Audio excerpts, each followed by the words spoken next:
47 American paratroopers walked into the jungle. 19 walked out. The rest vanished without a trace, swallowed by the green hell of Vietnam's mountain forests. Bodies never recovered. Fates never known. And when the Pentagon brass looked at their maps, they did something unprecedented in the history of modern American warfare. They drew a red line around that entire sector and scrawled 3 words across it: "Off limits, Australians only." Wait, Australians? The same Australians from a country most Americans couldn't find on a map? The guys from down under with more sheep than tanks, more beaches than battle experience? Those Australians were being given exclusive access to territory where United States Marines, the most powerful infantry force on Earth, were forbidden to set foot. The story gets stranger. When American liaison officers were finally assigned to observe Australian SAS operations in those forbidden zones, some of them came back changed men. One Marine captain filed a 2-sentence report that was immediately classified at the highest levels. Another requested emergency transfer back to American command after just 3 weeks, embedded with the Aussies, citing reasons the military refused to disclose for 40 years. A third simply wrote in his after-action assessment, "We're amateurs." What were those Australian operators doing in those mountains? What methods, what tactics, what psychological operations were so effective and so disturbing that even hardened American special forces wanted nothing to do with them? You're about to discover why the most powerful military on Earth handed over entire sections of Vietnamese territory to barely 150 men from a country on the other side of the world. And by the end of this story, you'll understand why the Viet Cong stopped calling them soldiers altogether. They had a different name for these operators, whispered in fear around campfires and scrawled in captured enemy documents. Ma Rung, the jungle ghosts, the phantoms who could not be seen, could not be heard, and could not be stopped. This is their story. The Forbidden Zone. 23 kilometers southeast of the Australian base at Nui Dat, a range of mountains rose from the coastal plains like the broken teeth of some ancient beast. From the air, the Maytao Mountains appeared deceptively manageable. Just 14 square kilometers of jungle-covered limestone extending toward the South China Sea. American aerial reconnaissance had photographed every square meter. B-52 bombers had dropped over 40,000 tons of ordnance on those slopes between 1966 and 1968. The 3rd Battalion, 5th Marines, had conducted 3 major operations into the northern approaches, supported by artillery, helicopter gunships, and napalm, and yet the Viet Cong's D-445 Provincial Mobile Battalion continued to operate from those caves and tunnel complexes with apparent impunity, launching attacks on Allied positions, melting back into the mountains, and disappearing like smoke. What American commanders failed to understand, what their conventional military doctrine could not comprehend, was that these mountains were not simply a position to be taken.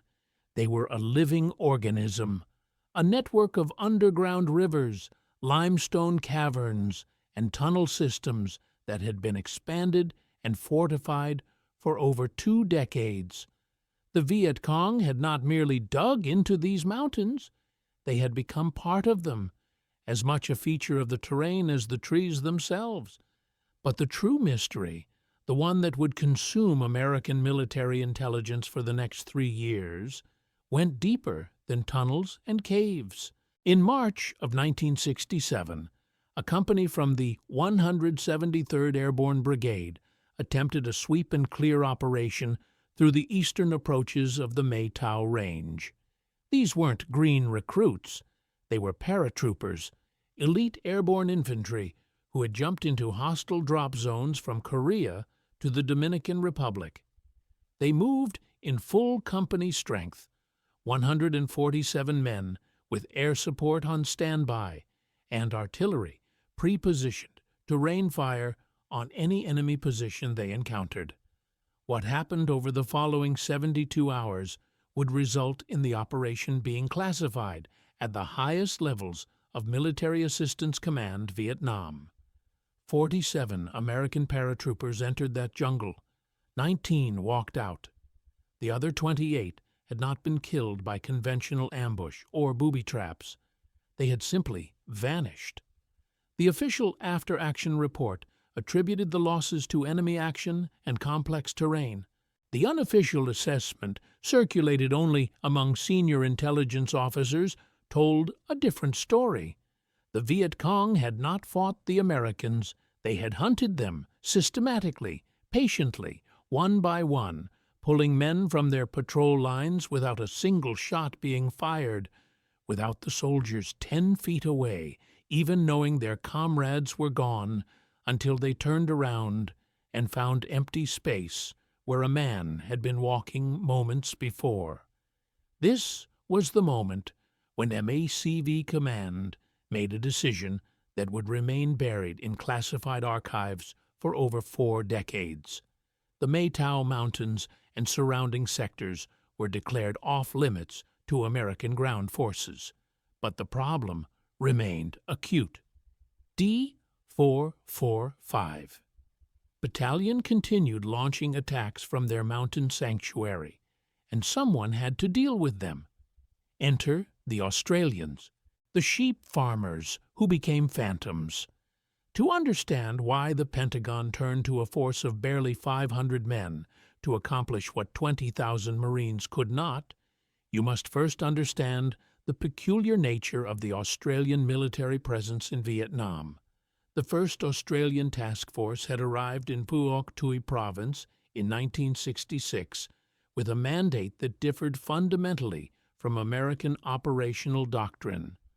While U.S. forces measured success in body counts and territory seized, the Australians had been given a single objective: pacify Phuoc Tuy Province using whatever methods they deemed necessary. The key word was whatever. Within the Australian task force operated a unit so small it barely registered on American organizational charts. The Special Air Service Regiment, known as the SASR, or simply SAS, 3 squadrons rotating through Vietnam, never more than 150 men in country at any given time. Their official designation was reconnaissance. Their actual function was something far more primal. These weren't career special operators from urban centers or military families. Many were farmers, station hands, mechanics from the Australian outback, men who had grown up in a land where survival meant reading terrain, tracking animals through thousands of acres of scrubland, and maintaining situational awareness in environments where the nearest help was days away by foot. They brought with them lessons learned in jungles most Americans had never heard of. During the Indonesian confrontation in Borneo from 1963 to 1966, Australian SAS had conducted secret cross-border operations tracking communist insurgents through terrain so dense that visibility rarely exceeded 3 meters. They had learned to move in complete silence for days at a time. They had learned that in the jungle patience was more valuable than firepower, and invisibility more powerful than any weapon. But the true revelation, the element that would make Australian SAS operations devastatingly effective in Vietnam, came from an unlikely source. Among their ranks operated men whose very existence the Australian government would deny for decades. Aboriginal trackers, recruited into the Army through programs that officially did not exist, bringing with them 40,000 years of survival knowledge honed in one of the most unforgiving environments on Earth. These trackers, possessed sensory capabilities that Western science still struggles to explain. They could follow a man's path through jungle so dense that infrared sensors registered nothing but green blur. They could determine the age of a footprint to within 6 hours by examining the moisture content of disturbed vegetation. They could smell a Vietnamese soldier's rice and fish sauce diet from 400 meters downwind. When the first Aboriginal trackers arrived at Nui Dat in April of 1968, American observers dismissed them as colonial nostalgia. Aboriginals tracking humans in Vietnam? The notion seemed absurd, a relic of 19th-century frontier warfare transplanted into the age of helicopter gunships and electronic sensors. They would revise this assessment within weeks, under circumstances that would fundamentally change how they understood jungle warfare. A different kind of warfare. The American approach to counterinsurgency in Vietnam operated on a principle forged in World War II and Korea. Find the enemy, fix them in position, and destroy them with overwhelming firepower. This doctrine had crushed conventional armies across 3 continents. It relied on superior technology, air superiority, and the ability to call down artillery strikes that could obliterate entire grid squares.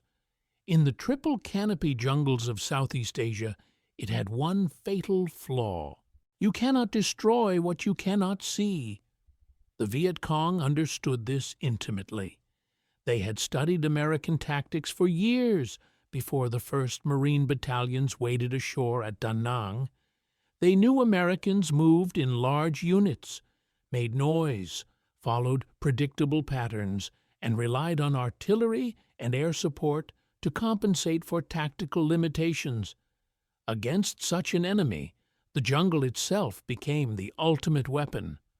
All you had to do was wait in the shadows until the Americans announced their presence, then strike at the vulnerable flanks and fade away before the bombers arrived.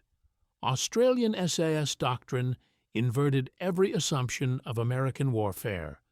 Where Americans moved in platoon or company strength, 30 to 150 men crashing through the jungle, Australian patrols consisted of 5 men. Where Americans cleared jungle with defoliants and napalm, creating dead zones they could control, Australians learned to move through living jungle without disturbing a single leaf. Where Americans announced their presence with helicopter insertions and radio chatter, Australians walked in from kilometers away, established positions in absolute silence, and waited for days at a time without making a sound. But the most significant difference, the one that would shock and disturb American observers, lay not in tactics, but in psychology. Australian SAS operators did not see themselves as soldiers conducting counterinsurgency operations.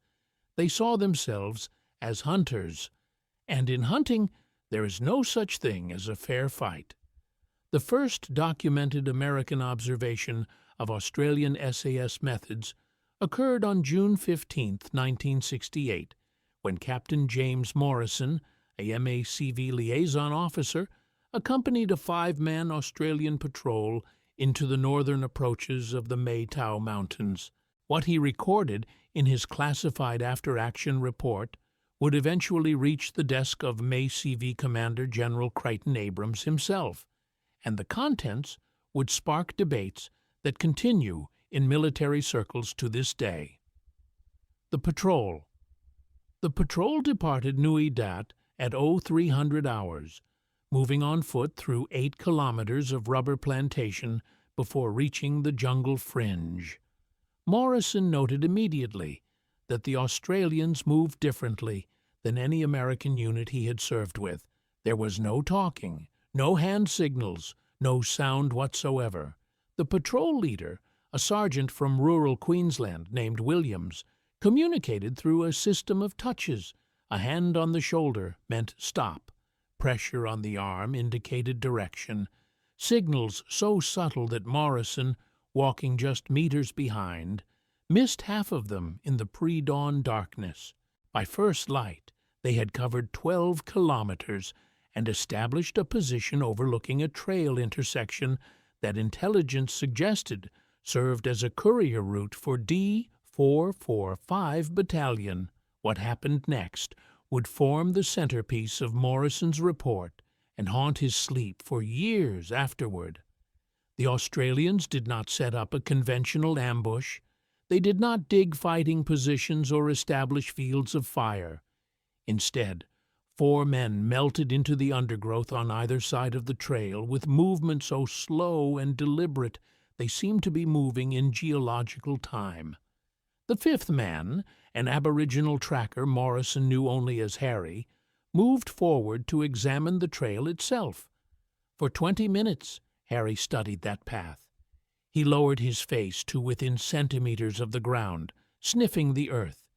He touched vegetation with his fingertips, rolling leaves between his fingers and bringing them to his nose. He placed his ear to the ground and listened.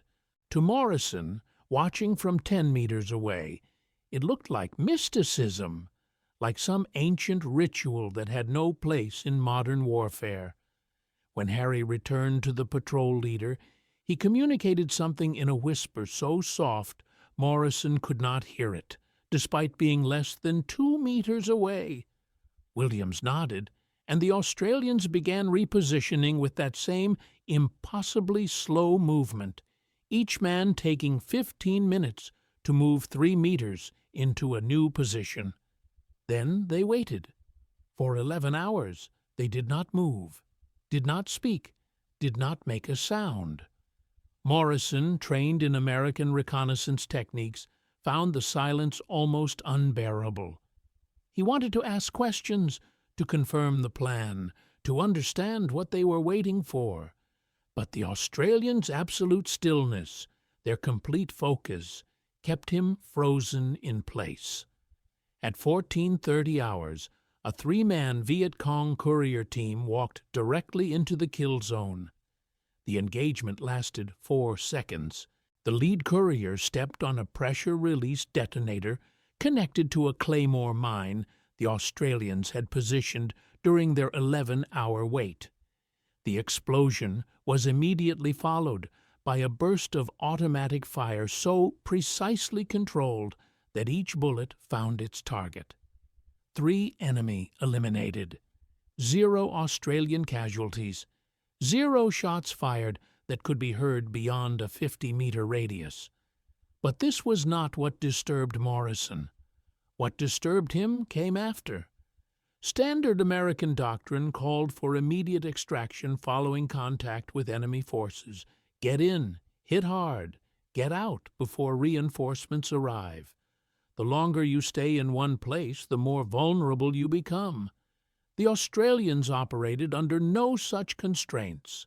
Following the ambush, the patrol remained in position for another 6 hours, watching the trail with the same patient stillness they had maintained before the contact. At 16:30 hours, a second Viet Cong element arrived. 7 men, a search team sent to investigate when the couriers failed to report.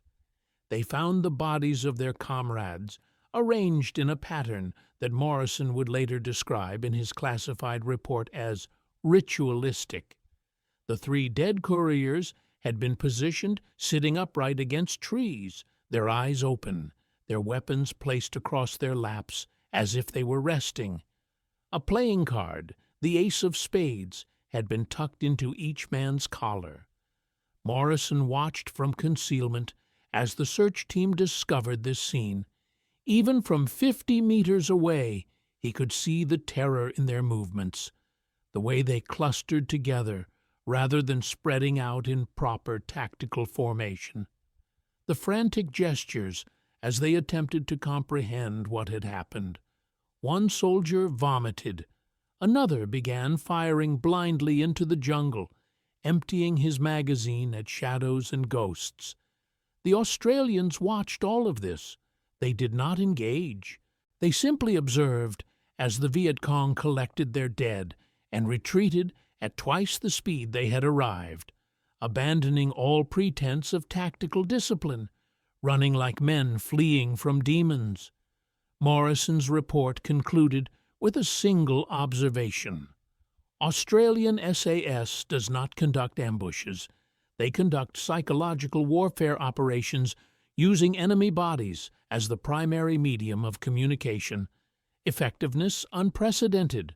Personal recommendation: I do not wish to participate in future joint operations.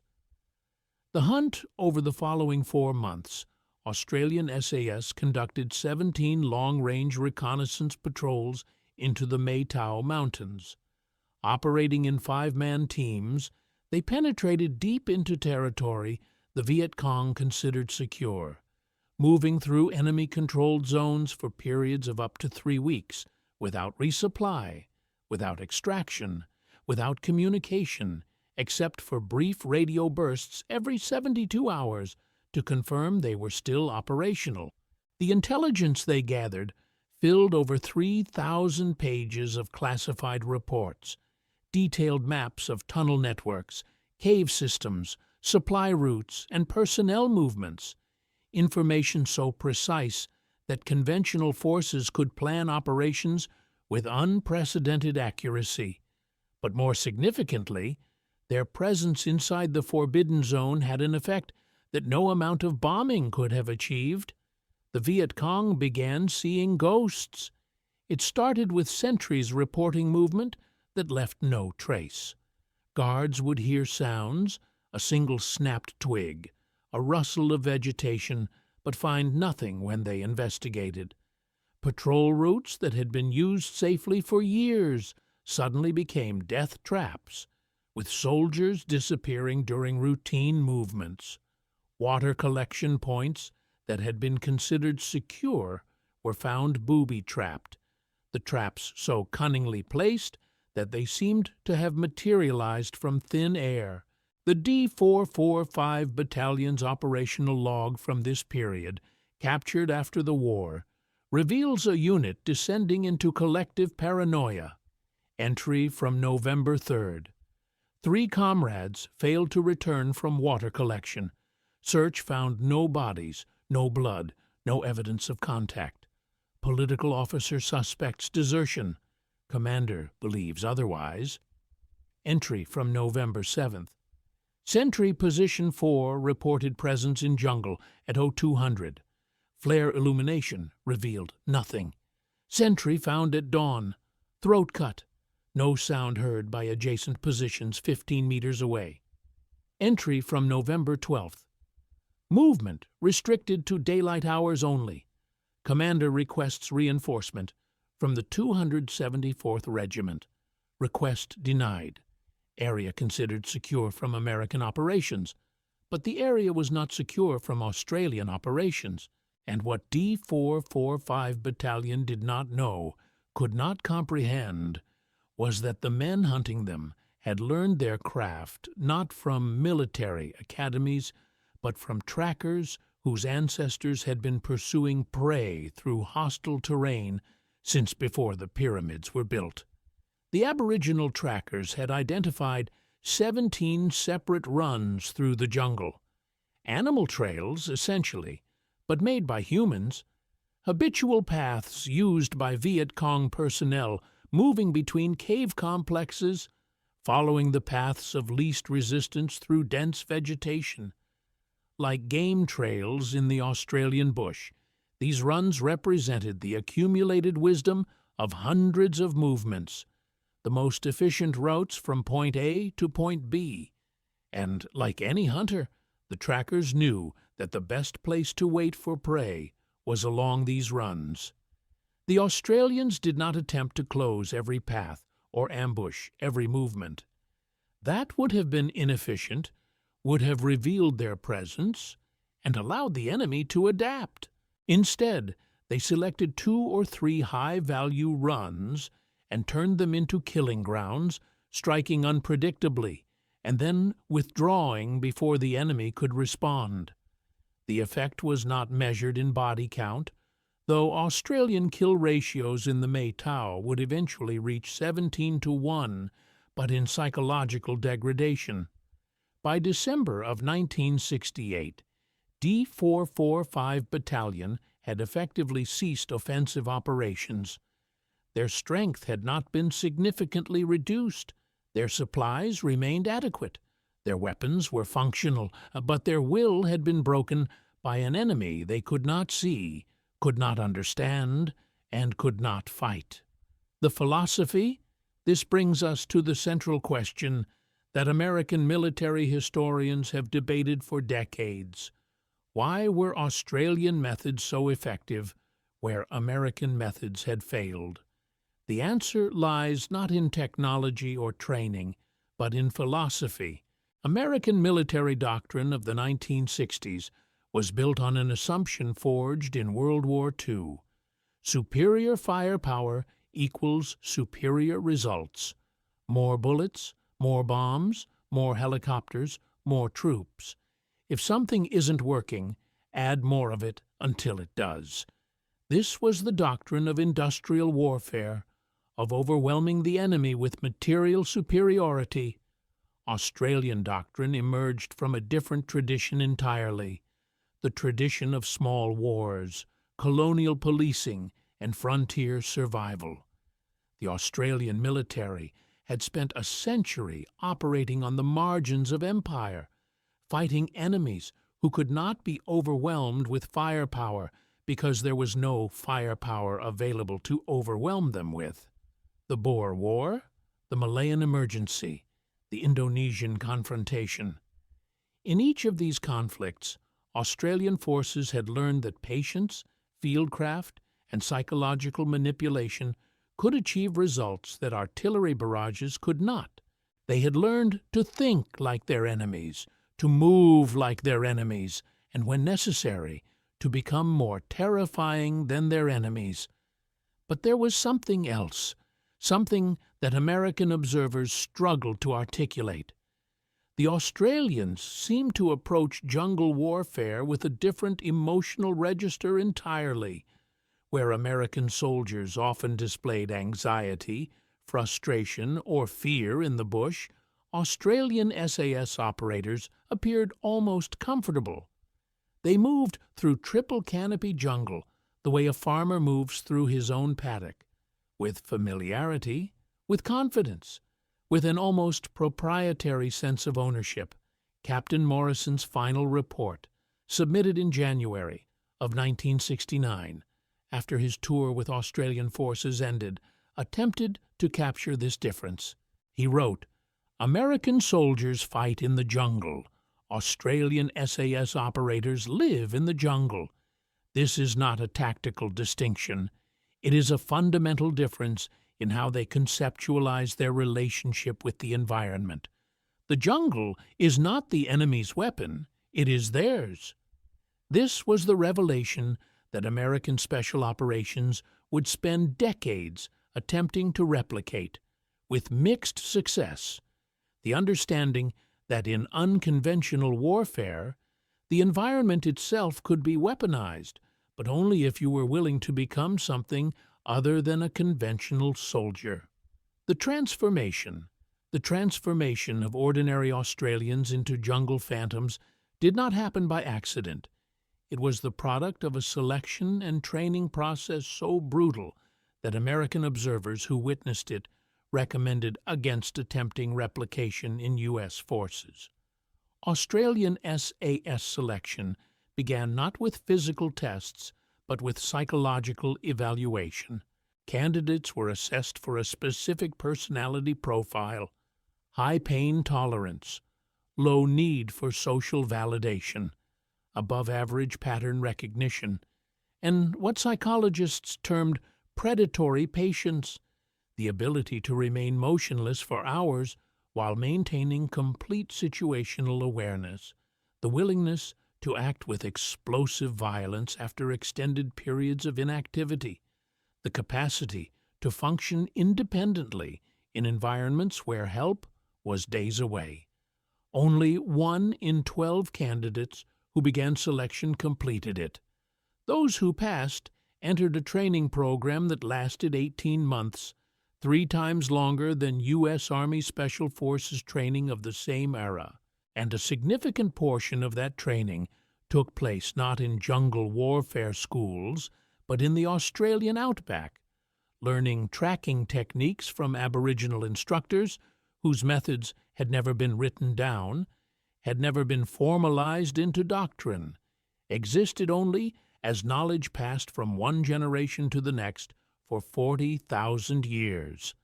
The operators learned to read broken twigs and disturbed earth, to identify the age of tracks by examining moisture levels and insect activity, to follow a man's trail through terrain where most people would see nothing but wilderness. They learned to move in absolute silence, placing each foot with deliberate care, testing the ground before committing weight, moving so slowly that they covered perhaps 200 meters in an hour but left no trace of their passage. They learned to use the jungle's own sounds as camouflage, timing their movements to coincide with wind through the canopy or distant thunder, understanding that noise is not the same as sound out of place, that the jungle has a rhythm, and if you move within that rhythm, you become invisible even to trained observers. Most significantly, they learned something that no American training manual could teach. They learned to think like predators, to cultivate the patience of the hunter who will wait all day for a single moment of opportunity, to develop the situational awareness that allows you to track multiple elements simultaneously, to know where every member of your patrol is without looking, to sense when something in the environment is wrong even if you cannot immediately identify what it is. This transformation went beyond tactics and techniques. It changed how they saw the world, how they processed information, how they made decisions. It made them devastatingly effective operators. It also made them strangers when they returned home. The psychological cost, what American observers rarely saw, what the statistics and kill ratios did not capture, was the price these men paid for their effectiveness, the same psychological adaptation that made Australian SAS operators so formidable in Vietnam, made them difficult to integrate back into civilian society. They had learned to be comfortable with violence, to see threats where others saw normalcy, to maintain constant vigilance in environments that most people considered safe. Post-traumatic stress rates among Australian Vietnam veterans would eventually exceed those of their American counterparts, despite serving in smaller numbers and sustaining fewer casualties. The men who had learned to hunt humans in the Maytao Mountains did not simply return to sheep farming and factory work when their tours ended. They carried something with them, a psychological weight that civilian society was not equipped to understand or accommodate. Many struggled with the transition. Divorce rates were high, alcoholism common. Suicide rates among Australian Vietnam veterans, particularly SAS operators, would become a quiet scandal that the Australian government spent decades attempting to minimize. They had learned to think like predators, and predators do not easily return to the herd. The legacy. The final American assessment of Australian SAS operations in Vietnam would not be completed until 1974, 3 years after the last Australian combat troops departed. Classified top secret and distributed to fewer than 50 recipients, the report reached conclusions that contradicted everything American military doctrine had assumed about counterinsurgency warfare. First, small unit operations conducted by highly trained personnel achieved better results than large unit operations supported by overwhelming firepower. The Australian SAS kill ratio of 17-1 compared favorably to a MACV average of approximately 7-1, and a conventional infantry average of approximately 1-to-1. Second, indigenous tracking methods, specifically Aboriginal techniques adapted to jungle warfare, provided intelligence capabilities that no technological system could replicate. Proposals to recruit Native American trackers for similar programs were submitted but never implemented, largely due to political sensitivities and concerns about public perception. Third, psychological warfare operations targeting enemy morale could achieve strategic effects disproportionate to the resources invested. A single 5-man patrol operating for 2 weeks could degrade enemy effectiveness more than a battalion-sized sweep-and-clear operation involving hundreds of troops and millions of dollars in support costs. Fourth, and most controversially, Australian methods achieved these results while operating under significantly fewer restrictions than American forces. The classified annex noted that certain Australian practices regarding treatment of enemy dead and conduct of psychological operations would likely violate standing MACV directives if conducted by U.S. personnel. This final point would ensure that the report remained classified for decades. The Pentagon had no interest in publicizing the fact that their most effective allies in Vietnam had succeeded partly by doing things American forces were prohibited from doing. The political implications were too dangerous, the moral implications too uncomfortable.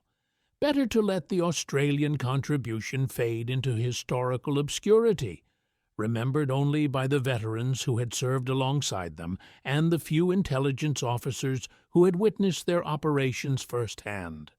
But history has a way of preserving what authorities wish to forget. The phantoms fade.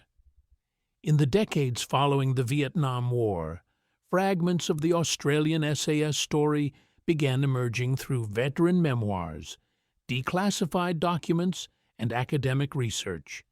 Each revelation added another piece to a puzzle that contradicted the official narrative of Allied operations in Southeast Asia. The Maytao Mountains, the forbidden zone where American Marines were not permitted to operate, became a symbol of something larger. The limits of American military doctrine? The existence of alternative approaches that challenged fundamental assumptions about how wars should be fought. Today, Special Operations Forces around the world study Australian SAS methods from Vietnam as examples of unconventional warfare at its most effective. The tracker programs, the psychological operations, the long-range patrol doctrine have all been incorporated into modern Special Forces training. What was once classified as too controversial to acknowledge has become standard curriculum at Fort Bragg and Coronado. Yet something has been lost in the translation.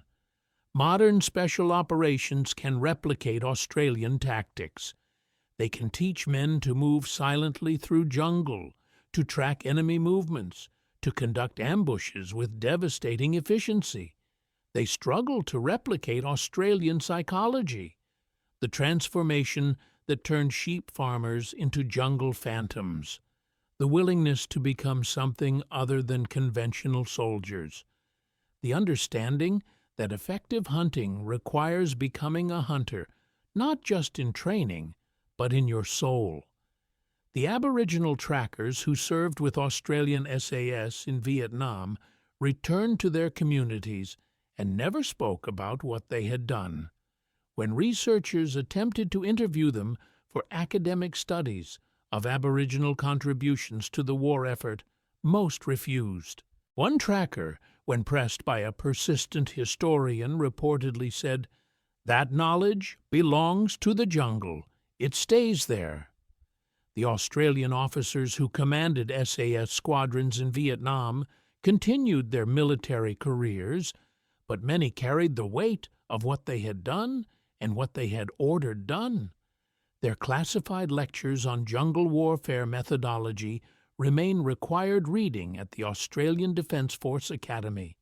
Their full contributions to Australian military history remain partially classified even today, and the American observers who witnessed Australian SAS operations in the Forbidden Zones, most completed their tours and returned to the United States, never speaking publicly about their experiences.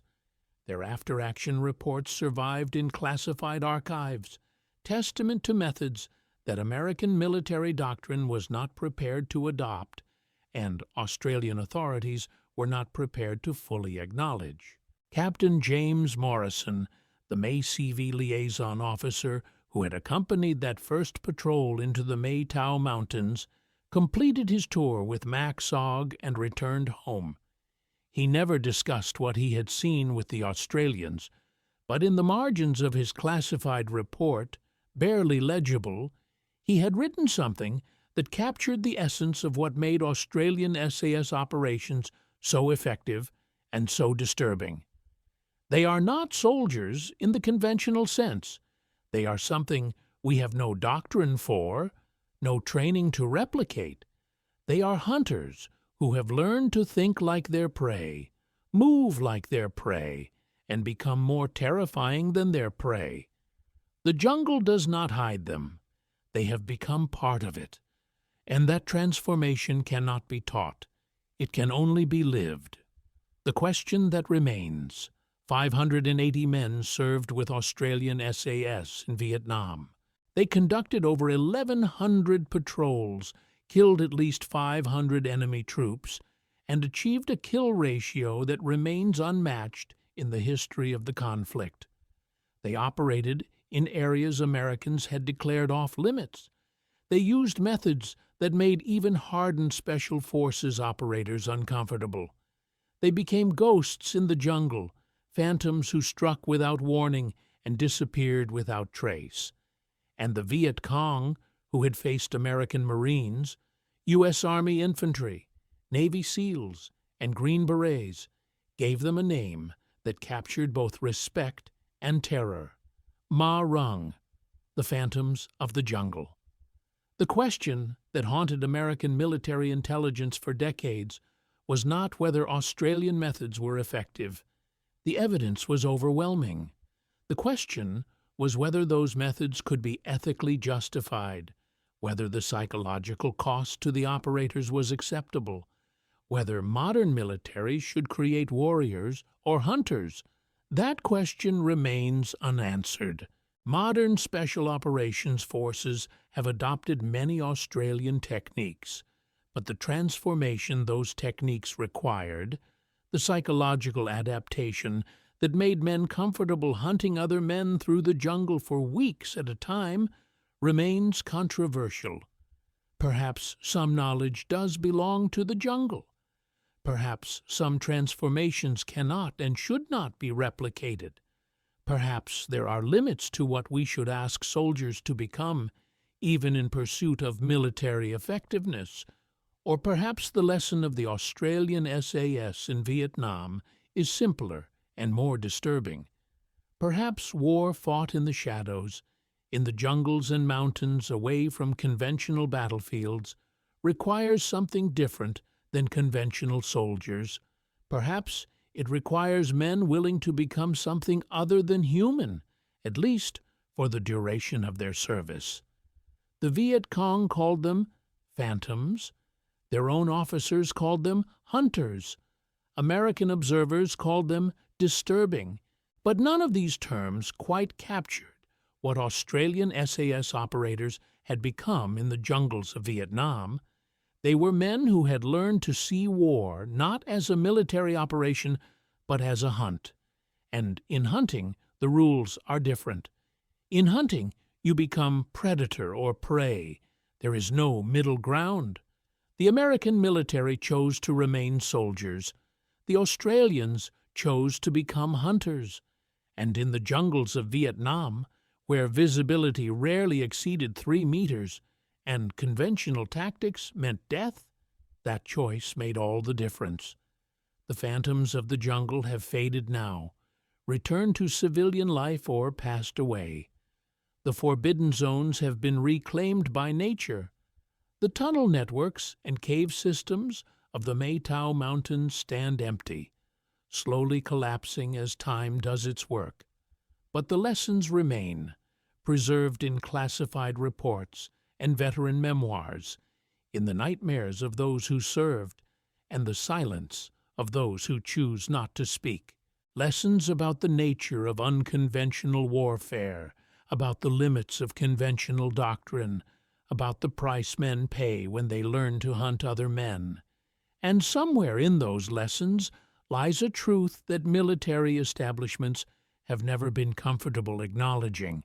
Sometimes the most effective warriors are not the ones with the best equipment or the largest force.